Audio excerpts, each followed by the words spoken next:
Hello बच्चों, हम इस समय बात कर रहे हैं कि विभिन्न बाज़ारों में किस प्रकार से कीमत उत्पादन का निर्धारण फर्म्स और उद्योग करती हैं। पूर्ण प्रतियोगी बाज़ार और अपूर्ण प्रतियोगी बाज़ार की बात हम कर चुके हैं। आज हम बात करेंगे मोनोपोली क्या होती है। एकाधिकार बाज़ार का एक प्रमुख स्वरूप है।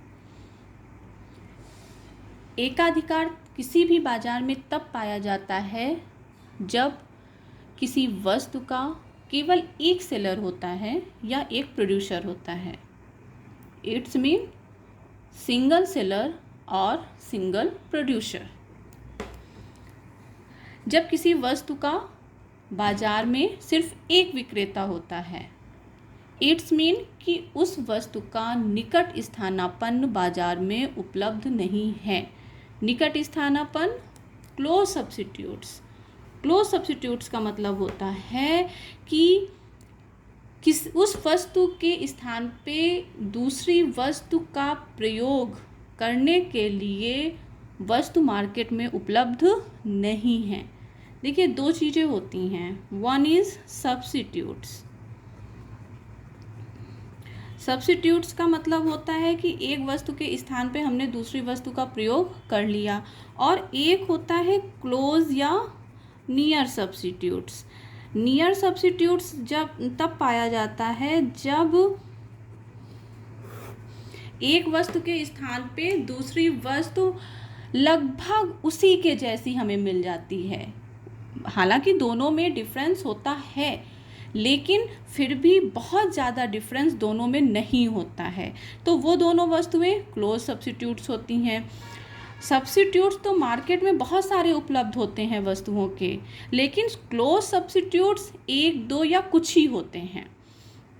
तो मोनोपोली मार्केट में तब होती है जब किसी प्रोडक्ट का कोई क्लोज या नियर सब्स्टिट्यूट्स मार्केट में उपलब्ध नहीं होता है। जो मोनोपोली शब्द है, मोनो एंड पॉली, ये दो शब्दों से मिलके बना है। वन इज मोनो, दूसरा पॉली। मोनो का मतलब होता है सिंगल, पॉली का मतलब होता है सेलर। जब किसी वस्तु का एक सिंगल सेलर होता है, वो मार्केट मोनोपोली मार्केट कहलाता है। If we talk about definition of monopoly, we can say that monopoly is a market situation or condition where there is only one seller or a single producer. Single producer of a product that has no close substitutes.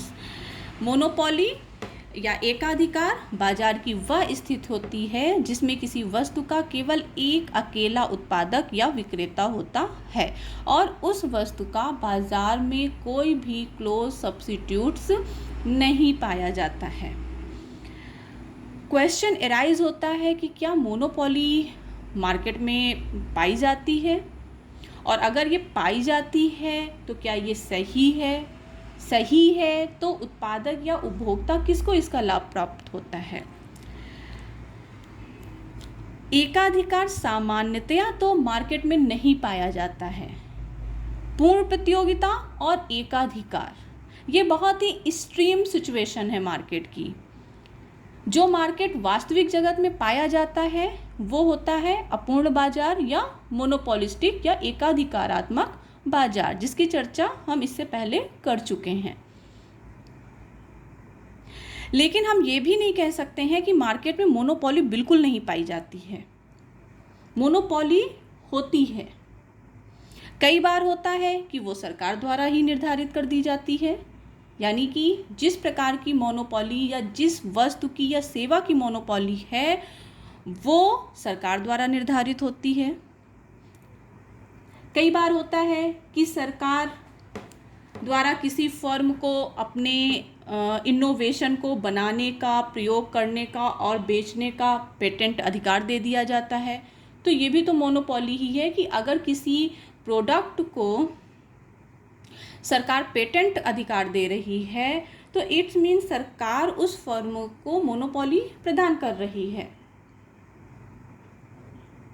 कई बार होता है कि सरकार अपने regulation में किसी firm को कार्य करने का अधिकार प्रदान करती है, यानी कि उसके लिए जो रेगुलेशन होते हैं फर्म के लिए वो सरकार निर्धारित कर रही है।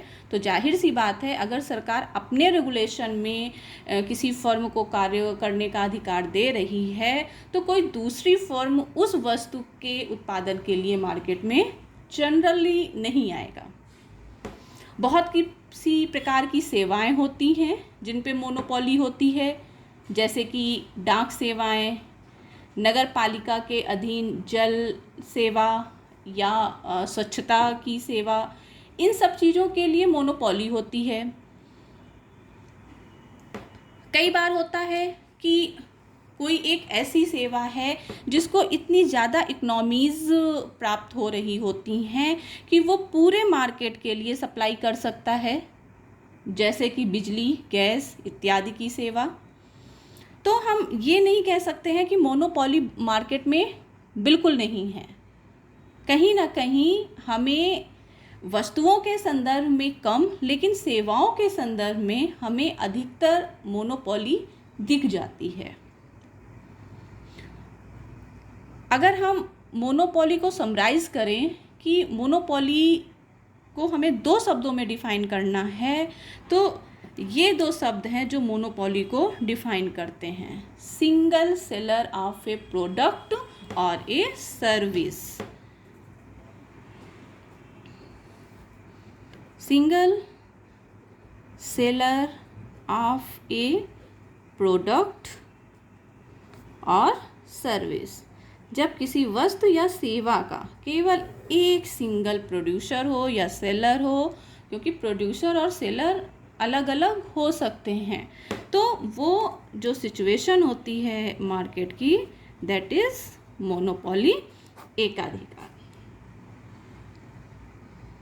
ठीक है, एक वर्ड एकाधिकार के साथ में हम और भी पढ़ते हैं, दैट इज प्योर मोनोपोली। कई बार ये क्वेश्चन पूछा जाता है कि मोनोपोली और प्योर मोनोपोली में क्या अंतर है। प्योर मोनोपोली तब होती है जब किसी वस्तु का मार्केट में कोई भी निकट स्थानापन्न नहीं होता है। इसको दूसरे शब्दों में हम ये भी कहते हैं कि उस वस्तु की मांग की जो क्रॉस इलास्टिसिटी होती है, cross elasticity of a product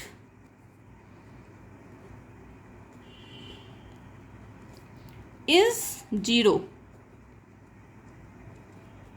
जब क्रॉस इलास्टिसिटी किसी प्रोडक्ट की 0 होती है, इट्स मीन हुआ कि एक वस्तु का कोई भी क्लोज सब्स्टिट्यूट्स मार्केट में उपलब्ध नहीं है। क्रॉस इलास्टिसिटी तभी तो होगी। क्रॉस इलास्टिसिटी का मतलब होता है जिसको हम बोलते हैं तिरछी मांग, आड़ी मांग। इसका मतलब हुआ कि अगर मान लीजिए किसी वस्तु की कीमतें बढ़ती हैं, तो जो उसका नियर सब्स्टिट्यूट्स होगा, अगर एक वस्तु की कीमत बढ़ी तो उसकी मांग घट जाएगी, लेकिन जो उसका नियर सब्स्टिट्यूट्स होगा उस वस्तु का, उसकी मांग बढ़ जाएगी, जबकि उस वस्तु के प्रोड्यूसर या सेलर ने या फर्म ने अपनी कीमतों में कोई बदलाव नहीं किया है। एक दूसरे फर्म की कीमत के कारण जब किसी अन्य फर्म के मार्केट पे प्रभाव पड़ता है या किसी अन्य वस्तु की मांग बढ़ जाती है, दैट इज़ क्रॉस इलास्टिसिटी। लेकिन जब यहाँ पर कोई सब्स्टिट्यूट है ही नहीं, तो मोनोपोली में चाहे एक मोनोपोलिस्ट अपनी कीमतों का निर्धारण चाहे जहाँ पर भी करे, चाहे जितना हाई करे वो, चाहे जितना प्रॉफिट मैक्सिमाइज करे, लेकिन जब क्रॉस इलास्टिसिटी 0 है कि वो शून्य है आड़ी लोच, तो जब ऐसी सिचुएशन होती है तो उसको हम प्योर मोनोपोली कहते हैं कि इसका कोई भी सब्स्टिट्यूट्स है ही नहीं। ठीक है, अब हम एक बार देख लेते हैं कि फीचर्स क्या हैं मोनोपोली के, आखिर वो कौन कौन सी कैरेक्टरिस्टिक्स हैं, कौन कौन सी प्रॉपर्टीज़ हैं जो मार्केट में पाई जाती हैं, तो हम कहते हैं कि ये एकाधिकार है।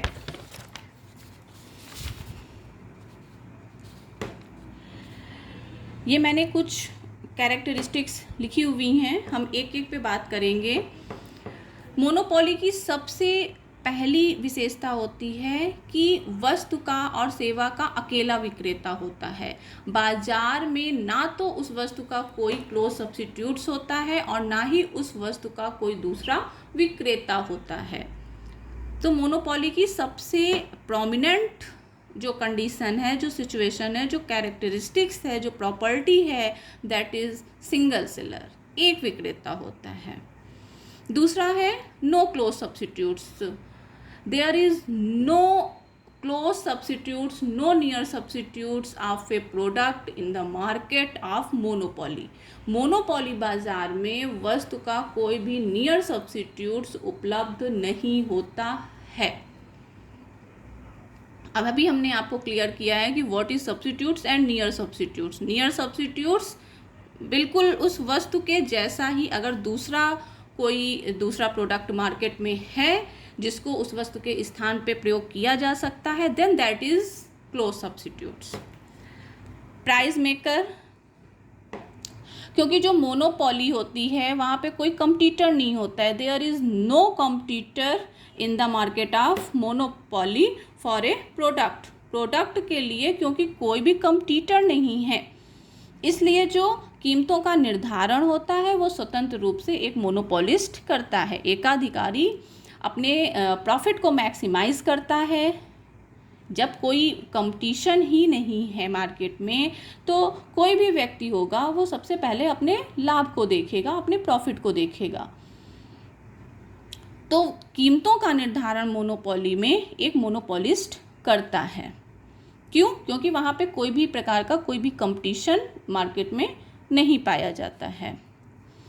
प्रॉफिट मैक्सिमाइज का मतलब वही है जो मैं अभी बात कर रही थी कि जो मोनोपोलिस्ट होता है उसका जो एम होता है वो होता है अपने प्रॉफिट को मैक्सिमम करना।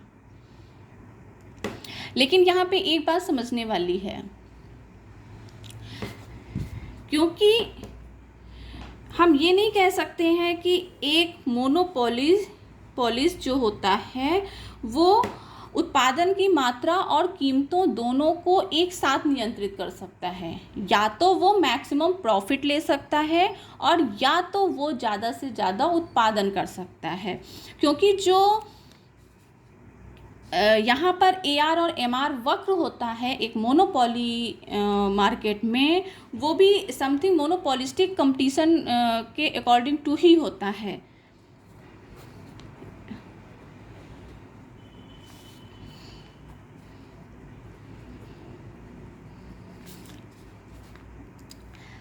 मोनोपोलिस्टिक या अपूर्ण प्रतियोगिता और एकाधिकार के AR और MR में एक बहुत ही छोटा सा डिफरेंस होता है, बहुत ही माइन्यूट डिफरेंस होता है, और वो ये होता है कि जो मोनोपोली का MR वक्र होता है या डिमांड कर्व होता है या AR वक्र होता है या रिवेन्यू वक्र होता है, वो उसका जो ढाल होता है वो मोनोपोलिस्टिक की तुलना में थोड़ा सा कम होता है। समथिंग एस, जबकि जब मैंने आपको मोनोपोलिस्टिक पढ़ाया था तो वहाँ मैंने कहा था कि ये समथिंग एस जाता है, ये थोड़ा सा अंतर होता है।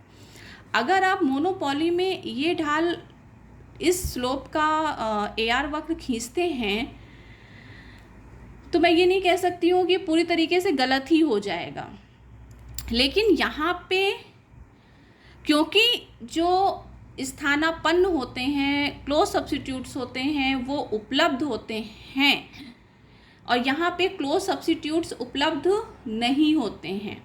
कीमत और उत्पादन पे एकाधिकारी का ही नियंत्रण होता है, इसलिए जो इसका स्लोप होता है थोड़ा सा इसकी तुलना में कम होता है। ये है एकाधिकारी का AR वक्र। ठीक, मान लीजिए पहले एकाधिकारी अधिक कीमत पे यानी कि OP1 पे केवल इतना प्रोडक्ट मार्केट में लाता है, OQ1। ठीक है, जाहिर सी बात है कि जब कीमतें अधिक हैं तो प्रॉफिट भी अधिक होगा। लेकिन अगर प्रोडक्ट को बढ़ाना है, मान लीजिए एकाधिकारी कहता है कि उसको अपना जो प्रोडक्ट है उसकी क्वांटिटी को Q1 से बढ़ा के Q2 करना है, तो उसको भी अपनी कीमतें थोड़ी सी कम करनी पड़ेंगी। यहाँ पे क्या था, यहाँ पे ये था कि आप ऐसे समझिए इसको, यहाँ पे कीमतों पे ज़्यादा डिफरेंस आता है। यहाँ पे जो ये गैप होते हैं ये बढ़ते हुए होते हैं। क्यों? क्योंकि क्लोज सब्स्टिट्यूट्स मार्केट में हैं। एक वस्तु के स्थान पे दूसरी वस्तु मार्केट में उपलब्ध है जिसका प्रयोग कंज्यूमर कर सकते हैं। लेकिन यहाँ पे क्योंकि नियर सब्स्टिट्यूट्स नहीं है, इसलिए इसका ढाल जो होता है वो मोनोपोलिस्टिक की तुलना में थोड़ा सा कम होता है। लेकिन यहाँ पर भी ऐसा नहीं है कि प्राइस और आउटपुट दोनों को एक साथ एक एकाधिकारी कंट्रोल कर सकता है, ऐसा नहीं है। अगर उसको प्रॉफिट मैक्सिमाइज करना है तो उसका उत्पादन फर्म का कम होगा, और अगर उसको अपना प्रोडक्ट ज़्यादा मार्केट में लाना है तो जो प्रॉफिट है वो उसको कम करना पड़ेगा। ठीक है, लेकिन फिर भी एक एकाधिकारी का सदैव उद्देश्य होता है कि वो अपने प्रॉफिट को मैक्सिमाइज करे, क्योंकि जब उसका कोई कंपटीटर नहीं है तो एकाधिकारी सदैव अपने लाभ को अधिकतम करने के बारे में ही सोचेगा। अगली विशेषता ये है कि जो एकाधिकार होता है उसमें फर्म और इंडस्ट्री दो अलग अलग चीज़ें नहीं होती हैं, बल्कि फर्म और इंडस्ट्री एक ही होती है। क्योंकि जब उस वस्तु का कोई दूसरा प्रोड्यूसर नहीं है तो आप उसे चाहे फर्म कहें और चाहे आप उसे इंडस्ट्री कहें। एकाधिकार में प्राइस डिस्क्रिमिनेशन, जिसको कीमत विभेद कहते हैं, ये भी पाया जाता है। कीमत विभेद का मतलब होता है, का अर्थ होता है जब एकाधिकारी विभिन्न बाजारों में एक ही वस्तु के लिए अलग अलग कीमत वसूल करता है। यानी कि जिस मार्केट में उसका मन होता है वो अधिक लेता है कीमत, और जहां उसका मन होता है वो कम कीमत लेता है। सेम प्रोडक्ट के लिए जब विभिन्न कीमतें वसूली जाती हैं तो इसको बोलते हैं प्राइस डिस्क्रिमिनेशन। और ये केवल और केवल एकाधिकार में ही पॉसिबल होता है। अभी जब हम अपने इस टर्म्स को आगे बढ़ाएंगे तब हम वहाँ पे कीमत विभेद के बारे में आगे डिटेल बात करेंगे। ठीक है, यहीं पे हम थोड़ा सा देख लेते हैं कि मोनोपोली में AR और MR वक्र, मैंने AR वक्र तो बता ही दिया है, बिल्कुल वैसे ही MR वक्र भी होता है, क्योंकि बहुत ज़्यादा डिफरेंस है नहीं मोनोपोलिस्टिक कंपटीशन से। आउटपुट AR MR, यहाँ का जो AR MR होता है उसका ढाल केवल थोड़ा सा हमें कम ड्रॉ करना होता है। ये AR वक्र है, D कर्व, और ये MR वक्र है। इन मोनोपोली मार्केट।